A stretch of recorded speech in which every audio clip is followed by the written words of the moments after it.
सरकार ने हवाई यात्रा को बड़ी राहत दी है। अब अगर आप टिकट बुक करने के 48 घंटे के भीतर उसे कैंसिल या बदलना चाहते हैं तो अब ज्यादातर मामलों में आपको कोई अतिरिक्त चार्ज नहीं देना होगा। विमानन नियामक directorate general of civil aviation यानी DGCA ने रिफंड नियमों में बदलाव करते हुए उन्हें ज्यादा यात्री अनुकूल बनाया है। रिवाइज सिविल एविएशन रिक्वायरमेंट्स यानी CAR के तहत अब एयरलाइंस को 48 घंटे का लुक इन ऑप्शन देना होगा। इसका मतलब है कि टिकट बुक करने के बाद 48 घंटे के भीतर आप बिना पेनल्टी उसे रद्द या रिवाइज कर सकते हैं। हालांकि अगर आप नई फ्लाइट चुनते हैं और उसका किराया ज्यादा है तो किराए का अंतर देना होगा। ये नियम हर स्थिति में लागू नहीं होगा। अगर आपने टिकट सीधे एयरलाइन की वेबसाइट से बुक की है और उड़ान की तारीख बुकिंग के 7 दिन के भीतर है या 15 दिन के भीतर है तो 48 घंटे का ये विकल्प लागू नहीं होगा। 48 घंटे की अवधि खत्म होने के बाद सामान्य कैंसिलेशन या बदलाव शुल्क लागू हो जाएंगे। DGCA ने यात्रियों को एक और बड़ी राहत दी है। अगर टिकट सीधे एयरलाइन की वेबसाइट से खरीदी गई है और बुकिंग के 24 घंटे के भीतर नाम में गलती की जानकारी दे दी जाती है तो नाम सुधार के लिए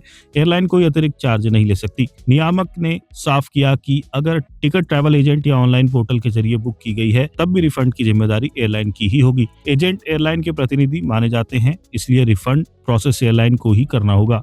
एयरलाइंस को 14 कार्य दिवस के भीतर रिफंड पूरा करना होगा। नए नियम मेडिकल इमरजेंसी की स्थिति को भी कवर करते हैं। अगर यात्रा अवधि के दौरान यात्री या उसी PNR पर दर्ज परिवार का कोई सदस्य अस्पताल में भर्ती हो जाता है तो एयरलाइन रिफंड का क्रेडिट शेल देने का विकल्प दे सकती है। अन्य मामलों में रिफंड का फैसला एयरलाइन या DGCA द्वारा पैनल किए गए एरोस्पेस मेडिसिन एक्सपर्ट की राय के आधार पर होगा, जो यात्री की यात्रा करने की फिटनेस का आकलन करेगा। रिफंड में देरी को लेकर शिकायतें बढ़ रही थी। दिसंबर 2025 में इंडिगो से जुड़ी उड़ान व्यवधान की घटनाओं के बाद ये मुद्दा और गंभीर हो गया था। इसके बाद नागरिक उड्डयन मंत्रालय ने एयरलाइन को लंबित रिफंड जल्द निपटाने का निर्देश दिया था। DGCA के आंकड़ों के अनुसार दिसंबर 2025 में निर्धारित एयरलाइंस को यात्रियों से जुड़ी 29,212 शिकायतें मिली। इनमें से 7.5% शिकायतें रिफंड से संबंधित थी।